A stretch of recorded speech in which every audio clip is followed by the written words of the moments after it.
Assalamualaikum warahmatullahi wabarakatuh. Saya Kesa Savitria Alvaras, kelas 12D. Tugas ilmu tafsir tentang kaidah ilmu tafsir. 1. Penggunaan kata ganti. 2. Tarif dan tangkir dalam Al-Quran. Ya, kita sekarang masuk ke dalam penggunaan kata ganti atau dhamir.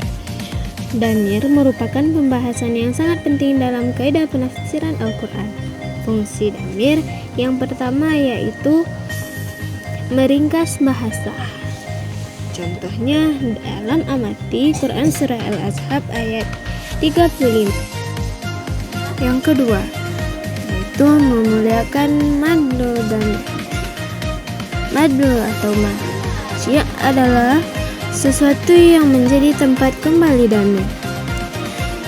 Menurut Imam Al-Zarkashi, madul dhamir yang telah diketahui oleh banyak orang tidak perlu disebutkan namanya, melainkan cukup dengan menyebutkan sifatnya, seperti dhamir syai' dalam Quran Surat Al-Qadar ayat 1 yang berbunyi Inna anzalnahu fi lailatul qadar.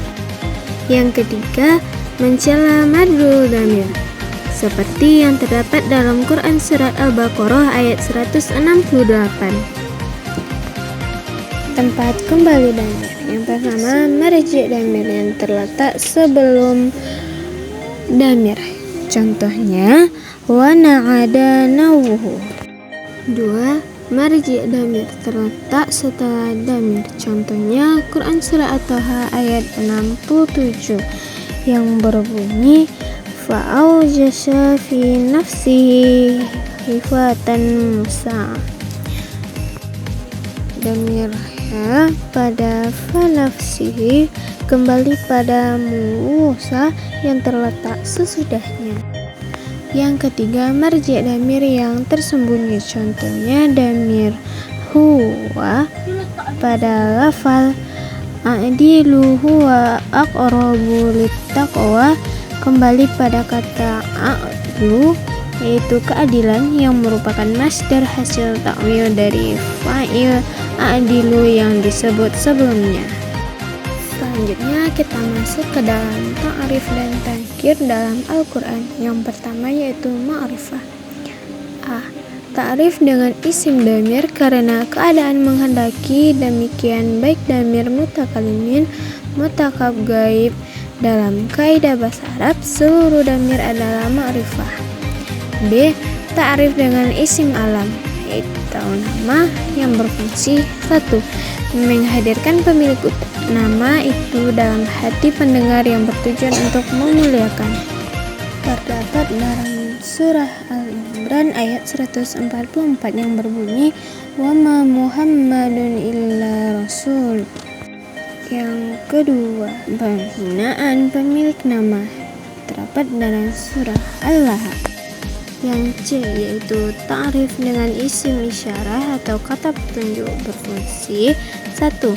Menjelaskan bahwa sesuatu yang ditunjuk itu dekat. Contohnya dalam Quran Surah Al-Luqman ayat 11 yang berbunyi haza khalqullahi fa'aru ni madza khalaqal ladzina min khunihi.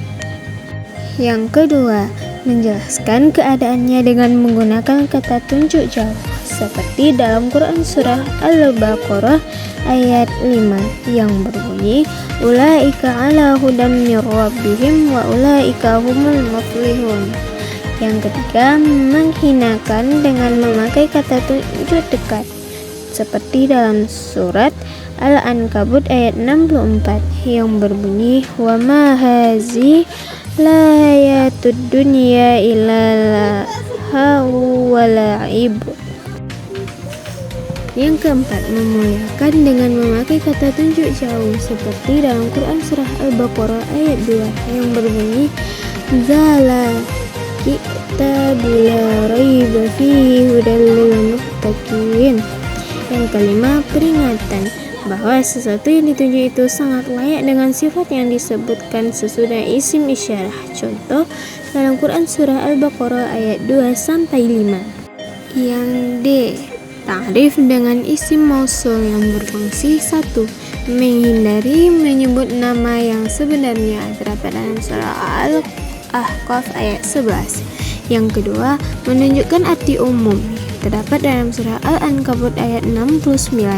Yang ketiga, meringkas kalimat dalam Quran surah Al-Ahzab ayat 69. Yang ta'rif dengan alif lam yang berfungsi untuk 1. Menunjukkan sesuatu yang sudah diketahui karena telah disebutkan, seperti Quran surah An-Nur ayat 35. Yang kedua, menunjukkan sesuatu yang sudah diketahui bagi pendengar, seperti Quran surat Al-Fath ayat 18. Yang ketiga, sesuatu yang sudah diketahui karena ia hadir pada saat itu. Contohnya terdapat dalam surah Al-Maidah ayat 3 yang berbunyi, Al-yawma akmaltu lakum dinukum. Yang keempat, mencakup semua satuannya. Contohnya dalam Quran surah Al-Arsh ayat 2 yang berbunyi, Innal insana lafil khusri. Yang kelima, menjelaskan jenis karakteristik tertinggi. Contohnya dalam Quran surah Al-Baqarah ayat 2. Yang keenam, menerangkan esensi, hakikat, dan jenis. Contohnya dalam Quran surah Al-Anbiya ayat 30 yang berbunyi, waja'alna minal ma'i kulla syai'in hayyin. Yang kedua yaitu nakirah. Penggunaan isim nakirah ini mempunyai beberapa fungsi, di antaranya 1. Untuk menunjukkan makna tunggal.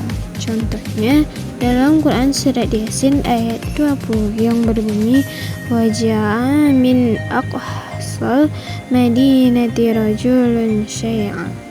Yang kedua, makna macam. Contohnya Quran surah Al-Baqarah ayat 96 yang berbunyi, wala tajidannahum ahrasan nasi ala hayatin.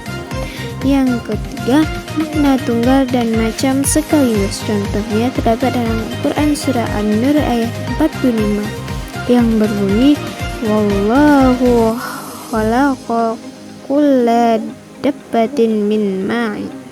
Yang keempat, makna dahsyat. Contohnya Quran surah Al-Baqarah ayat 279 yang berbunyi, fa'zanu biharbin minallahi wa rasulihi. Yang kelima, makna banyak. Contohnya terdapat dalam Quran surah Asy-Syu'ara ayat 41 yang berbunyi, A'inna lana la'ajran in kunna nahnul ghalibin. Yang keenam, besar atau mulia dan banyak sekaligus. Contohnya Quran surat Fatir ayat 4 yang berbunyi, wa in yukadzibuka faqad kudzibat rasulun min qablika. Oke, sekian dan terima kasih. Assalamualaikum warahmatullahi wabarakatuh.